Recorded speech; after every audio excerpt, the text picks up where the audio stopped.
Hello tribe. So this is part 2 of a 2-part video series that I did on how to deal with fear, especially in the face of a pandemic with everything that's going on. So the first video was specific for when the fear's too much, when it's just all consuming, I can't even think or talk or blah. So that was all ways to calm the system. I gave lots of tools and techniques for bringing your nervous system, switching from the sympathetic into the parasympathetic and using your breath and calming down, and really easy, simple stuff as far as like, okay, like you can do it. But very powerful in the fact that it actually calms your system down and allows you to come back to this present moment, because as I discussed, and as you may find in your own life, when we are really hooked and trapped in fear, not really here so much. So the number one way that they all kind of encompass of calming the system is to come back to your senses, come back to this present moment, so that there's not such a disconnect and a separateness and a lone, deep fear feeling. There's okay, I'm here, I belong, let's go from there. So this second part is let's go from there. What do you do when, okay, I'm not totally freaking out and losing my mind, or I was and I've calmed the system down. Now what do I do?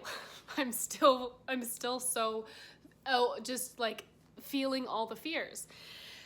So there's a lot of different, techniques and tools and resources out there. What I wanted to specifically talk about today and give you, because I think it's all encompassing in a way that some other techniques might be lacking this or that, and so this practice over here goes with this. I think this one's just a beautiful example of a well-rounded, powerful practice. And it's the RAIN method by Tara Brach. She's fantastic. Like, read all of her books, listen to every word she says. She is one of my best and greatest teachers. But the elements of this you can see trickled in a lot of different mindfulness practices, and maybe even in your own practice that you might have. And so you can take this and build on it and grow, or take what serves, leave the rest. So briefly, I'll describe what it is, and then you can take it from there. And know that this is a really powerful method to do with a group or with guidance. I often use this with my clients, and when I'm teaching a workshop, I'll bring in some of this along with some other methods that I use to really allow that experiential shift, that embodied integration. So it's not just figuring everything out from up here, because that's really a disservice, especially when it comes to fear, because this is oftentimes where we're trapped when we're in fear. So it's, okay, how do I get it into the body and be present with what is actually going on? Because it's about getting to the root of the fear, and that's how you begin to heal it. Okay, so the first step is recognize. Recognize. So this, is like any mindfulness practice, when you're just recognizing what is, what's going on. So it's that check-in, okay, fear, and naming it. There's so much power in naming what you are experiencing. It literally helps lose a bit of its power. And so it's one of the really important tools you can use in anything that you're doing, is just naming your experience, naming it out loud or naming it to yourself. So, okay, fear, anxiety, tightness, stress. Okay, so recognize. The second is the A, allow. That's the one we don't want to do. I don't know about you, but myself and most people I know, the second we start to feel fear or, any of those bad emotions, the first thing we do is, nope, don't want to feel that, right? And we have all these lovely managing strategies and coping mechanisms and ways to move away from the fear. So the allowing is, it's not, ooh, I like this, this is so great. It's not, it's not this, okay, I'll allow it because I want it to go away, right? It's really just finding that intention to have the willingness to be with it, to just let it be, to release the resistance. I talk so much about how the resistance and the fighting against and the moving away from is what is actually causing all the suffering.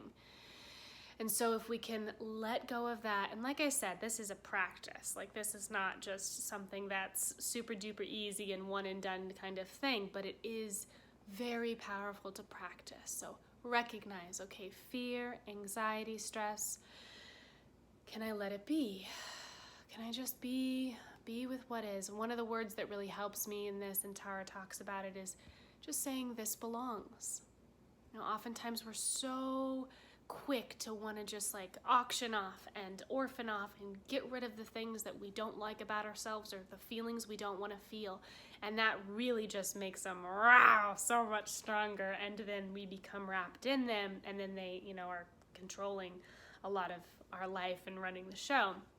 So it's okay. Can I just be? This belongs. It's just another wave in the ocean, right? Allow. And then the I is investigate. So investigate, we often really want to investigate from our brain and figure out, well, I'm feeling this because when I was 3 years old, Susie took my lollipop and da-da-da. We want to really bring it back to the body and investigate somatically. So we're investigating the physical sensations in our body, and know that the brain will take over. It'll try to figure it out, and use that as a gentle reminder to, okay, so where does that live in my body? Okay, that's the thoughts, that's the thinking, that's the believing. Where does that belief live in my body? And really bringing your attention to where you're feeling this. Where am I feeling this the strongest, the most? And through this investigation, sensing, is there a place that is stronger than another? And know that most of us are dissociated from feeling. We're really good at just operating from up here. And so there might be, places you can't really get in touch with or feel, or there might be numbness or any of that stuff, or it might be very vague. That's okay. Once again, it's a practice. So investigating and sensing where do I feel this the strongest? And when you get an inkling, an idea of where that is, placing your hand on where you feel the strongest sensation, because that does two things. One, it brings your focus and attention there so you can investigate more, right? And then two, it already offers a little bit of compassion and tenderness and nurturing, which is where we're going. The last step is nurture. So you're in touch with this place that is the strongest sensation of this thing that you've recognized and are allowing to be there. And then you ask, what does this place most need? And really listen and honor whatever comes up. Honor if nothing comes up, just sitting with the intention to hold the space. And it's done with such, I use this analogy a lot. If a child was coming to you upset and you wanted to really know what was going on, you would speak in a softer way. You would have a compassionate, tender tone. You wouldn't scream and demand to know, because they wouldn't really open up. They wouldn't really tell you what was going on. So same with your feelings, same with what's really going on with you. You're not going to open and tell yourself, the root of it, what's really happening, if you're forcing and just being, a dick. So it's being kind, and it's listening and, really feeling into, what does this place most need? How does it want me to be with it? And really listening. And, oftentimes it's love, it's acceptance, it's belonging, it's protection. And so the last is to see if you can offer that in some way, whatever it's longing and yearning for. Is there a part of you? Is there, can you feel into your awakened heart and sense that I can give it a little love, I can give it a little acknowledgement, I can give it belonging. And if you feel like there's no part of me that can give, that's okay. You can also call on something outside of you, maybe the vision of someone that you love, past or present, a light, a warmth, a glow. If you believe in a higher power, someone that you admire, a Mother Teresa or a Gandhi or whatever, giving you that, and just allow yourself to bask in that loving awareness. And then after the rain, which is to really relax and rest in this different perspective, to notice, how have things shifted? Is there a little bit more space? Is there a little bit more of me? Am I more in the vastness of my ocean rather than so caught in that wave, in that fear identity? Know that it's not just a one and done. It can be many, many cycles, and that's why it's okay to still feel the residue of fear and still to feel, you know, everything and have the thoughts. It's simply a practice that you can use that's active, that's moving the energy through. Because if we're just trying to, like I said, block, shove, ignore, or even just meditate normally, like it's gonna still be there. In my experience, it takes a little bit more of an active deepening of your awareness.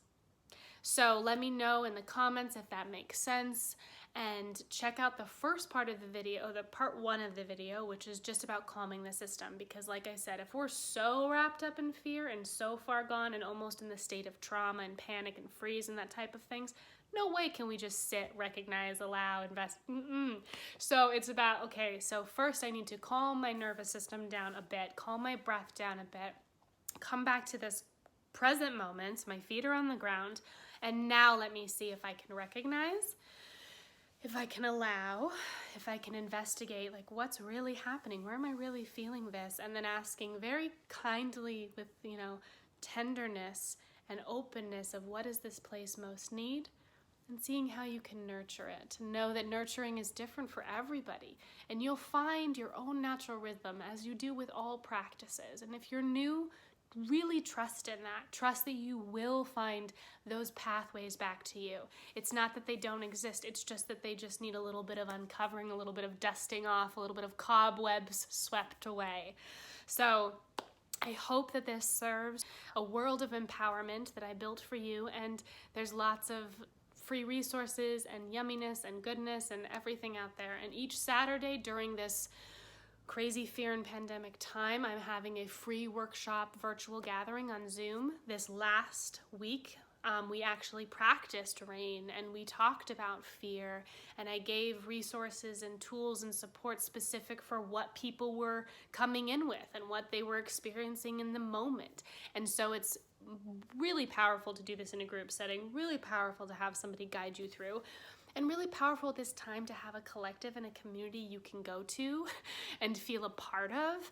And there's something beautiful that it somewhat softens the overwhelming clutchingness of anything, because we all of a sudden see, oh, me too, not just me. And it becomes the fear rather than my fear. And there's a little less taking things so personally, and there's real healing and growth in that collective wisdom. And it's also a very relaxed space. If you don't feel like you don't have to talk, you don't even have to turn on your video, you can just listen. It's a really safe, sacred space. So I implore you and invite you to check that out as well. All things on the website, or always just comment, leave a message. I will respond and I will let you know. And I will see you soon.